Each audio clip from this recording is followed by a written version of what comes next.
नमस्कार। तो आज आप सुन रहे हैं मालती जोशी जी की एक और कहानी तौलिए, जो उनके कहानी संग्रह एक सार्थक दिन में संग्रहित है। हाय दीदी, मेरा तौलिया तो एकदम अचार से महक रहा है, मैंने ठुनकते हुए कहा। महकेगा क्यों नहीं, खाना खाकर उसी से हाथ पोंछ लिए होंगे। इतनी भी अक्ल नहीं है कि सफर में एक आध नैपकिन भी साथ रखना चाहिए। घर में पांव देते ही यह डांट खाकर मेरा चेहरा इतना सा निकल आया।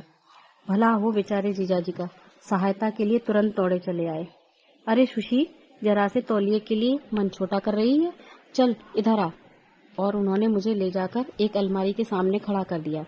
खोलकर देखा, ऊपर के दोनों तल्ले रंग बिरंगी तौलियों से भरे हुए हैं, नीचे चादरें ठुसी हुई हैं।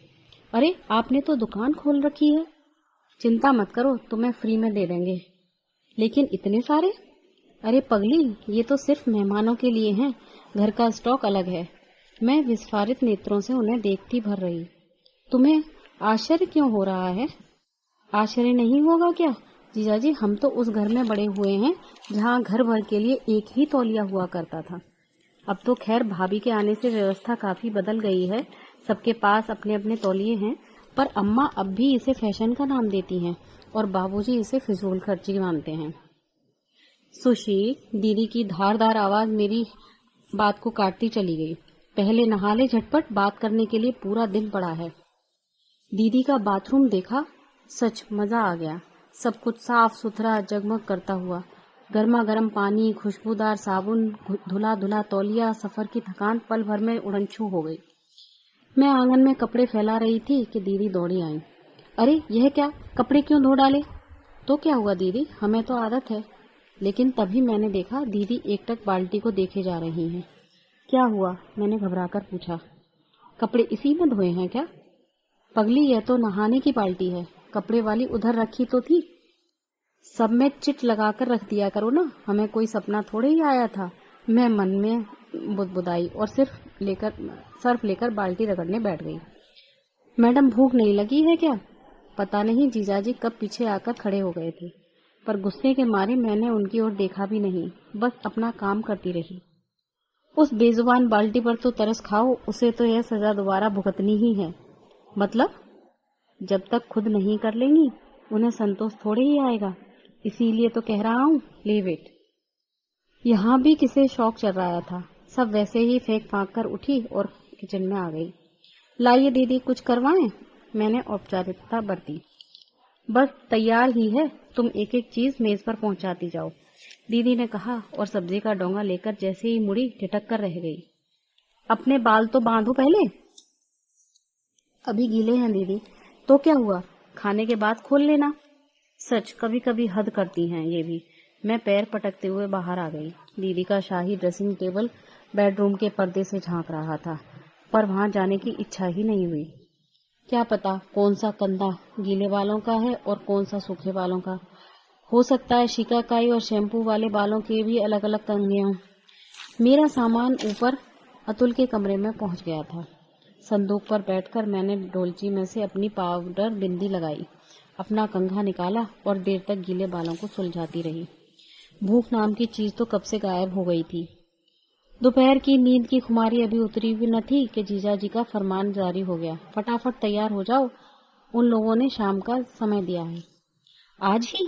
हे भगवान, आज वे अपने पोते के जन्मदिन की पार्टी दे रहे हैं, तो उन्होंने सोचा कि इसी बहाने सब लोग देख भी लेंगे और लड़की भी ऑकवर्ड फील नहीं करेगी। जीजाजी दीदी को बता रहे थे। मैंने अपना ट्रंक खोला और सच रोना आ गया। एक भी ढंग की साड़ी नहीं थी। यूं तो साड़ी के मामले में अपना काम हमेशा से ही उधारी से चलता रहा है। कॉलेज का गैदरिंग हो या सहेली की शादी, भाभी की साड़ियां मैं खूब मजे से लथेड़ती रहती हूँ। अभी भी बेचारी दो चार रख रही थी तो अम्मा ने डांट दिया। अरे वहाँ कोई कमी है साड़ियों की? अलमारियां भरी पड़ी हैं मेरी कुमुद के यहाँ। अम्मा पर इतना गुस्सा आ रहा था अब, माना कि आपकी कुमुद के पास पूरी दुकान है, पर मांगने कौन जाएगा। जबरदस्ती पहना भी देंगी तो पूरे वक्त जान सांसत में रहेगी। कहीं सैंडल में आकर कट गई या चाय शरबत का छींटा पड़ गया तो बस हो गया भाषण शुरू, घंटे भर की छुट्टी हो समझो। डांट तो खैर उनकी बचपन से सुनती आई हूँ, पर अब जबकि इतनी बड़ी हो गई हूँ, उनके यहाँ मेहमान बनकर आई हूँ और इतने नाजुक काम के लिए तो लगता है कुछ इज्जत से पेश आया करें, पर उन्हें जैसे कुछ परवाह ही नहीं है। किसी तरह तैयार होकर धड़कते दिल से नीचे उतरी तो रास्ते में ही जीजाजी मिल गए। Oh Sushi, you are looking special. लगता है आज तो मुर्गा फंसकर रहेगा। बस उनके इस एक ही वाक्य ने मेरी सारी दुविधा समाप्त कर दी। दीदी तैयार हो गई। चलो देखते हैं। दीदी सज धज कर तैयार बैठी थी। मैचिंग चूड़ियां बदलने का कार्यक्रम चल रहा था। कुमुद जी, जाने से पहले एक बात साफ कर लेना चाहता हूँ। क्या? दीदी ने आश्चर्य से पूछा। अगर वहां भी तुमने अपने व्रत का नाटक करना हो तो अच्छा है कि तुम घर पर ही रुक जाओ। मैं कोई बहाना बना लूंगा। क्या मतलब?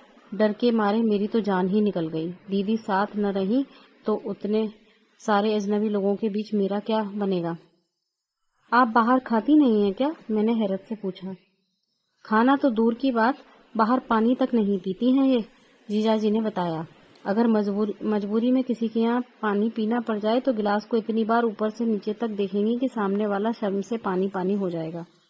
अब आप जाते समय मेरा मूड तो न खराब कीजिए, दीदी ने तमक कर कहा। तो जीजाजी चुप हो गए, पर दीदी का मूड वैसा ही बना रहा। सारे रास्ते वो चुप चुप बनी रही। उनके साथ होने से जो एक सहारा सा था वह भी अर्थहीन ही लगा। जीजाजी ही पूरी कमान संभाले रहे। घर से निकलते वक्त इतनी चकचक हो जाने के बावजूद भी दीदी ने वही किया जो उन्हें करना था। पार्टी का आधुनिक डील डॉल देखा और झट से व्रत की घोषणा कर डाली। मेरी तो सिट्टी पुट्टी गुम हो गई थी। इस तरह की पार्टी में शिरकत करने का पहला मौका था। तौर तरीके कुछ भी नहीं जानती थी मैं। जीजाजी मेरी घबराहट भांप गए थे। वे साए की तरह मेरे साथ रहे। अपनी प्लेट के साथ मेरी प्लेट भरते गए, घूम घूम कर सबसे परिचय करवाते रहे। दीदी पूरे वक्त कोने की एक कुर्सी पर बैठी सेब कुतरती रही, शरबत गटकती रही। मेजबान और उनकी पत्नी बार बार उनके पास पूछताछ के लिए जाते रहे।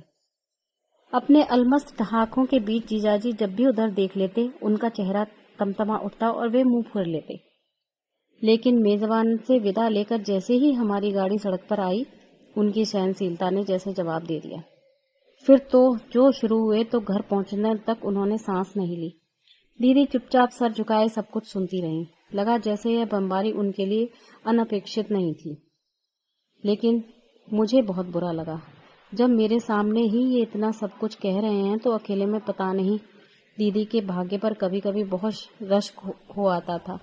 अपने रूप रंग के बल पर उन्हें बहुत संपन्न घर वर मिल गया था, पर अब लगा ऐसा वैभव भी किस काम का। छी, पूरी जिंदगी बैठे पति की डांट ही खाते रहो। मन बड़ा उदास हो आया था। जाकर चुपचाप अपने बिस्तर पर लेट गई। सुशी चौंक कर उठ बैठी मैं। जीजाजी थे। जाकर अपनी दीदी को कुछ खिला तो दे, वह बेवकूफ भूखी ही सो जाएगी। मैंने देखा यह कहते वक्त उनका स्वर और उनका चेहरा तरल हो आया था। जीजाजी, ये दीदी को क्या होता जा रहा है? यही तो मैं समझ नहीं पाता सुशी, उन्होंने कहा और एक कुर्सी खींचकर उस पर बैठ गए। ये सफाई का भूत लगता है मुझे या उसे पागल बनाकर ही दम लेगा। मेरी सोशल लाइफ तो एकदम खत्म ही हो गई है। घर के लोग तक यहाँ आने से कतराने लगे हैं। पीने का पानी तक किसी को छूने नहीं देती। बताओ, इतना लांछन और इतना अपमान कौन सहेगा? ठीक है, आप सफाई पसंद हैं, पर दूसरे लोग भी पूरे घर घूरे पर तो नहीं रहते। अरे 2 दिन को लड़का घर पर आता है तो घबरा जाता है, उसे भी ये नहीं बख्शती। यही तो गड़बड़ है जीजाजी। इतना बड़ा घर है और फैलाने वाला कोई नहीं। इकलौते लड़के को भी आपने इतनी दूर हॉस्टल में डाल रखा है। दीदी के पास अब फुर्सत ही फुर्सत हो गई है। इसी से उनके दिमाग में ये फितूर उपजते रहते हैं। यह भी तो उसी की जिद थी। बोली मेरा बेटा ऐसे वैसे स्कूल में नहीं पढ़ेगा, उसे देश के सबसे महंगे सबसे अच्छे स्कूल में भेजना होगा। नहीं तो बताओ, यहाँ क्या स्कूल नहीं है? बहुत सारी फुर्सत और ढेर सारे रुपए पास हों तो ऐसी ही ऊटपटांग बातें सूझती हैं। नहीं तो हम जैसे स्कूलों में पढ़े हैं हम ही जानते हैं। डेस्क हैं तो टाट पट्टी गायब है। घर से आसन लेकर जा रहे हैं, धूप में टीन तप रही है, बरसात में छत टपक रही है। पर दीदी को एमए करना था, कर ही लिया। भैया को डॉक्टर बनना था, बन ही गए। बाबूजी कहते हैं जो हीरा है वह धूल में फेंक देने पर भी अपनी चमक नहीं खोता। पिछले साल सोनू मिडिल की परीक्षा में पूरे संभाग में फर्स्ट आया था। ज्ञान भैया तो 5वीं से स्कॉलरशिप पा रहे हैं। ढाई कमरों के उस मकान में कैसे गड्ढम गड्ढ होकर पड़ते थे हम लोग, वही गुड़ी मुड़ी होकर सो भी जाते थे। सुबह दीदी के यहाँ चादरों का जखीरा देखा तो याद आया, चादरें तब घर में 2-3 ही हुआ करती थीं। एक बाबूजी के पलंग पर बिछती थी और एक भट्टी में धुलवाकर मेहमानों के लिए रख ली जाती थी। बच्चों की गुदड़ियों पर तो अम्मा की पुरानी धोतियां ही काम आती। सुबह खाना खाते हुए देखा था, डाइनिंग रूम भी की अलमारियां बर्तनों से अटी पड़ी हैं। स्टील के, चीनी के, प्लास्टिक के, सब में विभाजन रेखाएं हैं। घर वालों के लिए, मेहमानों के लिए, विशिष्ट मेहमानों के लिए। घर पर तो यह सब सोचने का अवकाश ही नहीं रहता। 7-8 प्राणी तो हम ही लोग हैं, ऊपर से मेहमान आ जाएं तो बस स्टील की, कांसे की, चीनी की थालियां, प्लेटें सब मिलाकर गंगा जमनी पंगत लगा दी जाती है। इससे भी पूरा न पड़े तो 2 बच्चे एक साथ कर दिए, बस कोई बुरा नहीं मानता। अब कौन विश्वास करेगा कि दीदी भी उसी वातावरण में पली हुई हैं, बल्कि हम लोगों का तो सारा बचपन उन्हीं के साए में गुजरा है। अम्मा को घर के कामों से ही फुर्सत नहीं मिलती थी, फिर गोद में कोई न कोई होता ही था। बड़े बच्चे दीदी के सहारे ही पलते। सहेली के यहाँ भी जाती तो साथ में कोई न कोई लगा ही रहता। अब ये एकाएक उन्हें पता नहीं क्या होता जा रहा है। उस दिन तो वाकई दीदी ने हद कर दी। पार्टी वाले दिन माहौल भीड़ वाला था, ठीक से बातचीत नहीं हो पाई थी, इसलिए जीजाजी ने एक सुबह सबको चाय पर बुला लिया। उस दिन सुबह से दीदी चौके में घुस गई थी। मुझे सिर्फ सज संवर कर मेहमानों का स्वागत करना था। एक कान दरवाजे पर लगाए मैं यूं ही बेमतलब प्लेट चम्मच ट्रे में जमाती रही, गिलास पहुंचती रही। ठीक 9 बजे वो लोग आए। घर में पांव देते ही वहां की साज सज्जा से विस्मित हो उठे और मुग्ध भाव से एक एक चीज की प्रशंसा करने लगे।